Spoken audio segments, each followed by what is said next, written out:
We talk about generational wealth. We talk about, closing the wealth gap. We talk about Black Wall Street. We talk about all these different things. But it's like the foundation of that is the family. Like, who we're going to pass generational wealth down to if we don't have any families? We're not having children. We're not staying with the people that we have children with.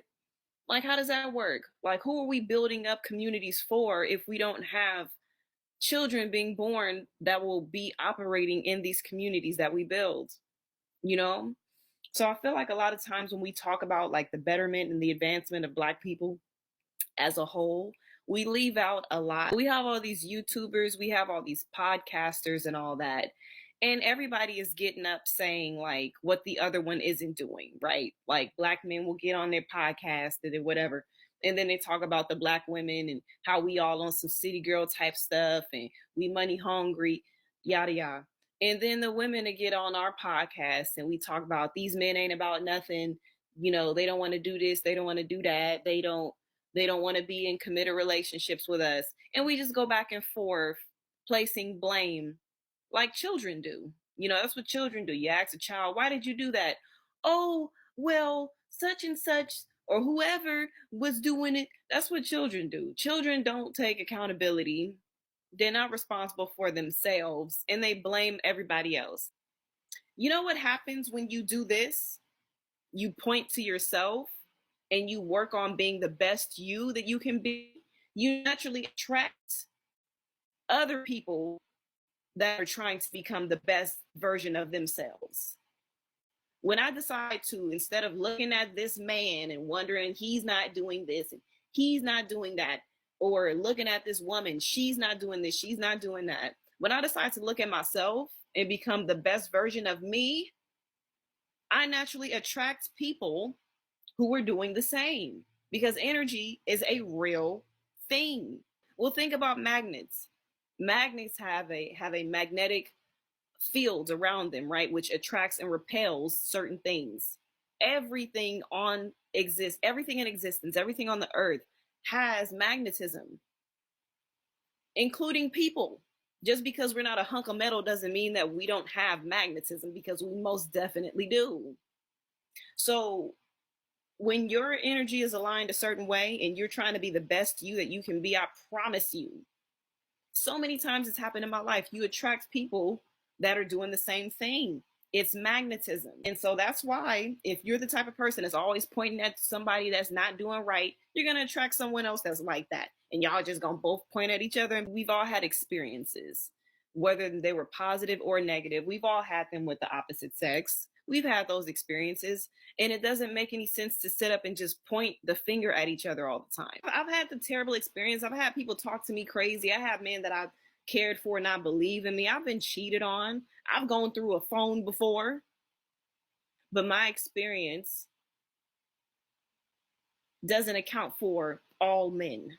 I feel like we have to get away from these stereotypes, because if we as Black women are looking at Black men like just so negative, and then Black women and then Black men are in turn looking at us as so negative, we're never going to come together. And I'm gonna look at some of these comments real quick because somebody did. Stuart Gully, thank you so much for the super chat. I really, really appreciate you. Let me look at what the comments are saying. Unpack Your Bag podcast said men need to hold men accountable and women need to hold women accountable, period. Yes, this is what I'm saying. That is perfect. As a people, we got to really want to make this work for our community as a whole and for the children that will come after us. We got to really want to make this work. And I mean, want to make it work. If you think back maybe like to our parents' generation, right? I don't know how old some of you guys are alive. If you think back before social media, that's what I'll say. Before social media was a thing, men and women didn't have all the options that we have today.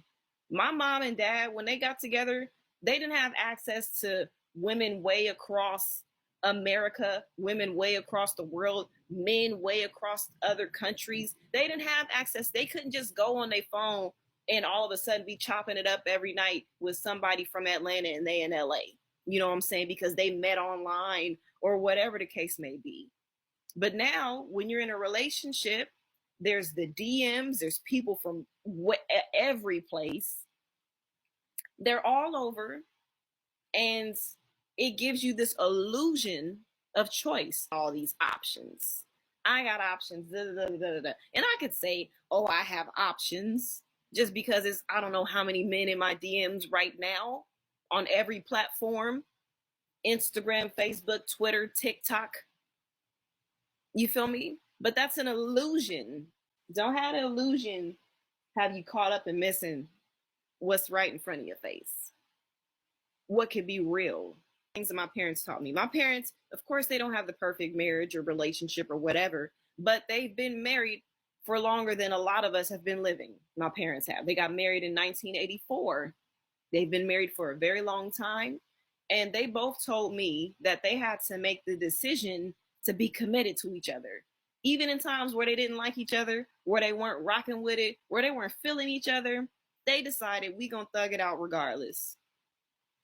But this generation, this day and age, why thug it out? There's 10 other men in my DMs waiting to talk to me. Today, women get way too much attention. They get way too much validation thanks to social media, internet, dating apps, etc. And what it's done is it's made girls, with all due respect, really think that their shit don't stink and think that they're better than they really are. And it makes them think that they're hotter than they really are. They have higher value than they really do. Men typically tend to have a scarcity mindset. Women tend to have an abundance mindset. But my thing is, I think guys have a scarcity mindset to a point that it really detriments them. They'd be better off moving on and talking to another girl. And women have an abundance mindset to the point that it really hurts them. As in, they have way too many options. They're not able to filter and find a guy and then keep him. So I think both of us suffer on different ends of the spectrum from different, I guess, dating disabilities, if we want to call it a term. Yeah. We live in unparalleled times of human communication and interconnectivity with the internet. So what's Zena saying? Yes, women had options back then, true, but not on this level. This is unprecedented. I get it. I was just saying now. So like, because at least back then, because we talked about this before the advent of the internet, women had to go outside to get attention from men. It actually meant something because women had to actually put their foot out there and get attention from men, and they actually respected it and admired it when a guy approached them. Yeah. Nowadays, with all the attention they get, they don't respect it at all. I would argue most women don't respect most men. And my argument is simply this. As women get more options, it actually hurts them in the long run, because what ends up happening is if I'm on Instagram and I'm getting hit up by celebrities and guys that are attractive or guys that are 3, 4, 5 numbers above me, let's say I'm a 6 as a girl, but a dude that's an 8 or a 9 hitting me up, I'm going to think I deserve that caliber of man. But what they don't realize is sex only. You're not going to get him to commit to you.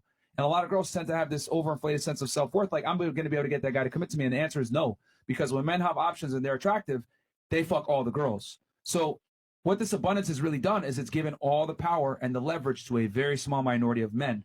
And the women are the ones in the masses losing, because that good guy, that nice guy that would have taken you out and given you a family and children and everything else like that, that guy is now ignored because he's not attractive enough. He doesn't make enough money. He's not tall enough. He doesn't make enough. He's not good looking enough, right? Because we live in this world now where vanity is there, beauty is everywhere, right? On the internet. It's like excess attention leads to entitlement, and that entitlement clouds your judgment, because now you feel like you said earlier, you feel like, okay, if he's hitting me up, he's hotter, he's successful, I deserve him. But in reality, the guy could be maybe your next door neighbor, someone you knew for a long time, that would actually be a good candidate for you. You don't even see him because he's invisible. So yeah, it used to be you'd get in a relationship with maybe the guy down the street. Yeah. But why are you going to get with Billy down the street when Chad from LA, who has a blue tick, or New York, is Miami, inviting you to come visit him in Los Angeles? Well, we already know what happens when you leave women to their own devices.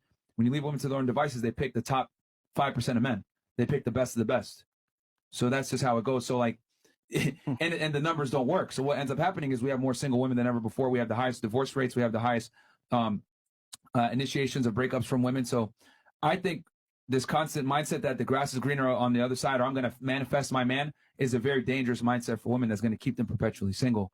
Because quite frankly, at some point you will have to settle, and you're not always going to be as hot as you were when you were 21 versus when you're 30. Going to be with a winner. Understand that you're going to be with that winner temporarily, or you're just going to have a spot, but there's going to be other girls there fighting for that guy. But all the girls are fighting for a small percentage of guys and wonder why they're single. The big thing is, how do you stand out?